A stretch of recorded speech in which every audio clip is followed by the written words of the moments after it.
अस्सलाम वालेकुम everyone, this is me Umar Salim from university page visa consultant. आज मैं जिस कंट्री की बात कर रहा हूँ उस कंट्री के बारे में कोई भी बात नहीं करता। इवन कि जब भी कोई स्टूडेंट स्टडी अब्रॉड का प्लान बनाते हैं तो उनके माइंड में सिर्फ यूके, कनाडा और ऑस्ट्रेलिया आता है। लेकिन मैं आपको एक ऐसा कंट्री बताने वाला हूँ जिसकी आपको यूट्यूब पे वीडियोज़ भी बहुत ज़्यादा ही कम मिलेंगी, और वो कंट्री आपके लिए गोल्डन अपॉर्चुनिटी हो सकता है 2025 में।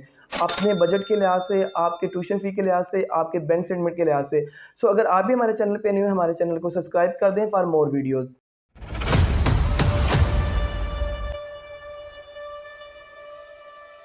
मैं जिस कंट्री की बात कर रहा हूँ वो कंट्री है स्पेन। स्पेन एक साउथ ईस्ट यूरोपियन कंट्री है। स्पेन की जो ऑफिशियल लैंग्वेज है वो स्पेनिश है। अगर हम यहाँ पे करेंसी की बात करें, इनकी जो करेंसी है वो यूरो है। स्पेन का जो कैपिटल सिटी है वो मैड्रिड है। तो यहाँ पे 94 मिलियन जो लोग हैं वो ईयरली जो है विजिट करते हैं। इससे आपको आइडिया हो गया होगा कि स्पेन कितना मोस्ट एक फेमस और विजिट कंट्री रहा है। नेक्स्ट अगर हम बात करें आपको स्पेन को अपनी स्टडी के लिए हायर एजुकेशन के क्यों चूज़ करना चाहिए, मैं आपको आज ऐसे टॉप 5 पॉइंट्स बताऊंगा जो कि आपको कन्विंस कर देंगे स्पेन के अंदर स्टडी करने पे। नंबर 1 पे यहाँ पे आपको कोई गैप इशू का इशू नहीं है। आपका अगर 7 टू 10 ईयर्स का गैप इशू है देन भी आप अपनी एजुकेशन को परस्यू कर सकते हैं और आपका 100% वीज़ा भी लगेगा। उसके अलावा यहाँ पे पब्लिक यूनिवर्सिटी की जो फ़ी है इतनी लो है कि आपकी सोच है। मतलब पब्लिक यूनिवर्सिटी की फ़ी आपको बहुत ज़्यादा ही कम मिलती है। उसके अलावा यहाँ पे आपको मेन जो है अपॉइंटमेंट का इशू नहीं मिलता, और इधर आपकी ईयरली जो हार्ड वर्किंग है वो आपकी वेस्ट नहीं होती। आपका बहुत एक सिंपल और स्मूथ प्रोसेस रहता है। उसके अलावा 90 टू 95% यहाँ पे आपको जो आइट्स रिक्वायर्ड नहीं होता। आप अपने इंग्लिश प्रोफिशिएंसी सर्टिफिकेट की बेस पे एडमिशन ले सकते हैं, और स्पेन की जो यूनिवर्सिटीज़ की रैंकिंग है वो भी बहुत ज़्यादा हाई है।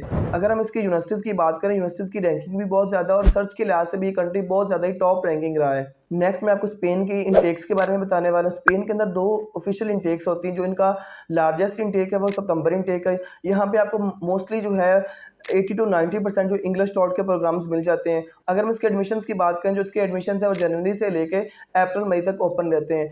नेक्स्ट अगर हम जनवरी इंटेक की बात करें, जो कि एक स्मॉलेस्ट इंटेक है स्पेन का, उसके अंदर जो एडमिशन्स हैं वो आपके नवंबर से लेके दिसंबर तक ओपन रहते हैं, और उसमें आपको बहुत ही मिनिमम कोर्सेज मिलते हैं। लाइक आपको सिर्फ 20 टू 25% कोर्सेज मिलते हैं। उसके बाद अगर हम इसके टाइप्स ऑफ मास्टर्स की बात करें, यहाँ पे आपको 2 तरह के मास्टर्स मिलते हैं। एक मिलता है M1 और एक होता है M2।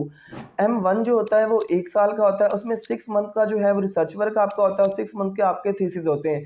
ये उन स्टूडेंट्स के लिए जो कि अपनी स्टडीज़ को जल्दी-जल्दी कंप्लीट करना चाहते हैं। उसके बाद अगर हम M2 की बात करें, M2 जो थोड़ा-सा वो लेंथी होता है, लेकिन उसके बहुत ज़्यादा ही फ़ायदे हैं। M2 में क्या होता है कि 1 ईयर का आपका रिसर्च वर्क होता है और 1 ईयर का आपके थीसिस होते हैं। M2 में ये आपको बेनिफिट है, आप अपने थीसिस जो है 3 डिफरेंट यूरोपियन कंट्रीज़ के अंदर उसको मेंटेन कर सकते हैं। लाइक जर्मनी, इटली, फ्रांस, पुर्तगाल। वो आपके सेमेस्टर वाइज़ आपके थीसिस के आपके ऊपर डिपेंड होता है कि आपने किस कंट्री में जाके अपने जो है थीसिस को कवर अप करना है। नेक्स्ट अगर हम बात करें इसके ट्यूशन फ़ी की, देखिए ट्यूशन फ़ी यहाँ की इतनी कम है कि आपकी सोच है। मतलब पाकिस्तान की यूनिवर्सिटी से भी कम आपको ट्यूशन फ़ी मिलती है। लाइक आपको यहाँ पे ट्यूशन फ़ी अगर मिलती भी है तो वो 700 यूरो से लेके ऑनवर्ड जाती है। मोस्टली पब्लिक यूनिवर्सिटीज़ की जो फ़ी है वो 700 यूरो है। अब मैं आपको बताता हूँ वो कौन से ऐसे यूनिवर्सिटीज़ हैं जिनकी जो फ़ी है 700 यूरो से लेके 1000 यूरो तक है। इस लिस्ट में जो पहले नंबर पे आती है वो है यूनिवर्सिटी ऑफ वैलेंसिया। इसकी जो आपको फ़ी देखने को मिलती है वो 700 यूरो से लेके 1200 यूरो तक मिल सकती है। नंबर 2 पे आता है यूनिवर्सिटी ऑफ बार्लिक आइलैंड। इसकी जो ट्यूशन फ़ी आपको मिलती है 700 यूरो से लेके 1500 यूरो तक। नंबर 3 पे जो यूनिवर्सिटी आती है वो यूनिवर्सिटी है टेक्निकल यूनिवर्सिटी ऑफ कैटालोनिया। इसकी जो ट्यूशन फ़ी आपको मिलती है 1000 यूरो से लेके 2000 यूरो तक आपको मिल सकती है। नंबर 4 पे जो यूनिवर्सिटी आती है मोस्ट फेमस और पाकिस्तानी स्टूडेंट्स की मोस्ट फेवरेट यूनिवर्सिटी है, वो यूनिवर्सिटी है टेक्निकल यूनिवर्सिटी ऑफ वैलेंसिया, और उसकी फ़ी भी बहुत ज़्यादा ही मिनिमम है, और आप इजीली जो है यूनिवर्सिटीज़ के अंदर अपनी एजुकेशन को मास्टर या बैचलर के लिए परस्यू कर सकते हैं। नेक्स्ट अगर हम बात करें स्कॉलरशिप्स के ऑप्शंस यहाँ पे आपको बहुत ज़्यादा ही मिल जाते हैं। इवन कि आपको नीड बेस्ड स्कॉलरशिप के ऑप्शंस भी मिल जाते हैं।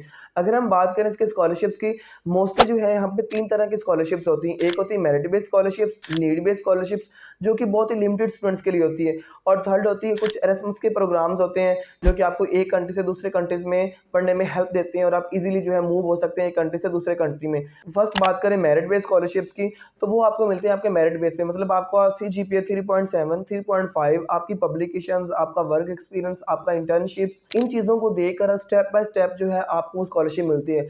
उसके बाद अगर हम बात करें नीड बेस्ड स्कॉलरशिप की, ये बिल्कुल सब स्टूडेंट्स के लिए नहीं होती। ये मोस्टली जो उन स्टूडेंट्स के लिए होती है जिनकी इनकम बहुत ज़्यादा ही लो होती है। ऐसे स्टूडेंट्स जिनकी इनकम बनती है 30 टू 40 लाख से कम, वो स्टूडेंट्स इस स्कॉलरशिप के अंदर एलिजिबल होते हैं। और वो स्कॉलरशिप है स्पेनिश गवर्नमेंट स्कॉलरशिप, और इसके अंदर आपको बहुत ज़्यादा प्रोग्राम्स, बहुत ज़्यादा यूनिवर्सिटीज़ जो है आपको ऑफर करते हैं नीड बेस्ड स्कॉलरशिप। दैन अगर हम बात करें इसके एरasmus स्कॉलरशिप्स के बारे में, यहाँ पे आपको कुछ ऐसे प्रोग्राम्स मिलते हैं एरasmus के, जिनमें आपका CGPA जो है बहुत ज़्यादा ही हाई होना चाहिए और आपकी जो प्रोफाइल है बहुत ज़्यादा स्ट्रॉन्ग होनी चाहिए। और आप उसमें क्या होता है, उसकी रिक्वायरमेंट्स की बात करें, उसकी रिक्वायरमेंट्स में आपका जो CGPA 3.9 3.8 तक होना चाहिए। और अगर हम इसके बेनिफिट की बात करें, वो एक कंट्री से दूसरे कंट्री में मूव होने में आपको बहुत ज़्यादा हेल्प देती है। देन अगर हम बात करें अब उसके एप्लीकेशन प्रोसेस की, हर स्टूडेंट्स पूछता है हमें एप्लीकेशन प्रोसेस का बताएं। इसका एप्लीकेशन प्रोसेस आपको बहुत ज़्यादा स्मूथ मिलता है, लाइक जर्मनी की तरह आपको 4-4 मंथ 5-5 मंथ वेट नहीं करना पड़ता। और उसके बाद फ्रांस की तरह आपको कोई भी कैंपस फ्रांस पे पहले रजिस्टर्ड होने की ज़रूरत नहीं है। आपको 3-3 मंथ जो है वो कोई वेटिंग में आपका प्रोसेस नहीं रहता। आपको सिंपल गूगल पे जाना है, यूनिवर्सिटी का नेम सर्च करना है। नेम सर्च करने के बाद आपने वहाँ पे प्रोसीजर देखना है। प्रोसीजर देखने के बाद आपने उस यूनिवर्सिटी को अपने लिस्ट के अंदर ऐड कर लेना है। और देन जब यूनिवर्सिटी के एडमिशन्स ओपन होने, आपने उसको जो है उसके पोर्टल पे अंदर एक फॉर्म होगा, वो आपने फिल करना है। फिल करने के बाद आपने सिंपल अप्लाई कर देना है और वहाँ पे आपने एप्लीकेशन फ़ी जो है वो पे करनी है। मैं आपको एक लास्ट बात बताता चलूँ, यहाँ पे जो यूनिवर्सिटीज़ की जो फ़ी है वो आपको मस्ट मिलेगी। स्पेन के अंदर हर यूनिवर्सिटी की एप्लीकेशन फ़ी है, लेकिन ये आपके लिए बेस्ट पॉइंट है, क्योंकि जिस यूनिवर्सिटी के अंदर एप्लीकेशन फ़ी होती है वहाँ पे स्टूडेंट्स बहुत ज़्यादा कम अप्लाई करते हैं, वहाँ पे मेरिट भी बहुत कम होता है और आपका एक्सेप्टेंस की जो रेशियो है वो बहुत ज़्यादा ही बढ़ जाती है। तो एप्लीकेशन फ़ी पे करने के बाद आपने 2 मंथ या 1 मंथ वेट करना है। आपको पोर्टल के थ्रू आपने चेक करते रहना है, वहाँ पे आपको ऑफर लेटर रिक्वायर्ड होगा। ऑफर लेटर रिक्वायर्ड होने के बाद आपने अपनी अपॉइंटमेंट बुक करनी है ऑनलाइन।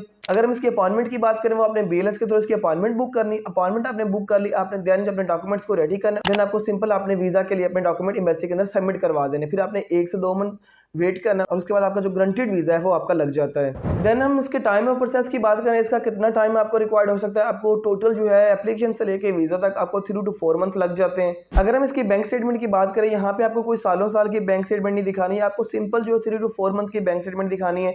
और यहाँ पे बैंक स्टेटमेंट की कोई स्पेसिफिक अमाउंट नहीं है। लाइक अगर आपकी 700 यूरो ट्यूशन फी है, आपने उसको मल्टीप्लाई करना है 1 ईयर एक्सपेंस के साथ। स्पेन में एक्सपेंस की बात करें, आपका 4 to 500 यूरो जो है वो आते हैं, तो उसको आपने मल्टीप्लाई कर लेना है, तो वो बनते हैं मैक्सिमम 40 to 50 लाख की बैंक स्टेटमेंट चाहिए आपको। उसके बाद वीज़ा रेशो की बात करें, अगर हम बात करें बिलीव मी 2022 और 2023 की बात करें, तो इतना इसका अच्छा वीज़ा रेशो रहा है। स्पेन को तो अपनी लिस्ट में कोई स्टूडेंट टारगेट ही नहीं करता था, लेकिन 2024 2025 में बहुत ज़्यादा स्टूडेंट्स ने जो है अपने इस कंट्री को अपनी लिस्ट के अंदर ऐड किया है और इसका visa ratio up to 80 to 90% है। आप सोच रहे होंगे इतना ज़्यादा जो है वो ज़्यादा भी नहीं, 80 to 90% में, लाइक फ्रांस की तरह 99%, क्योंकि इसमें स्टूडेंट्स बहुत ज़्यादा बढ़ते जा रहे हैं, तो इसका जो वीज़ा रेशो कुछ ईयर्स के अंदर जो थोड़ा सा डाउन हुआ है, लेकिन 80 to 90% जो है बहुत ज़्यादा एक अच्छा वीज़ा रेशो है, अगर आप स्पेन को हाई एजुकेशन के लिए टारगेट करते हैं तो। आई होप आपकी सारी क्यूरीज आपकी मैंने क्लियर कर दी होंगी।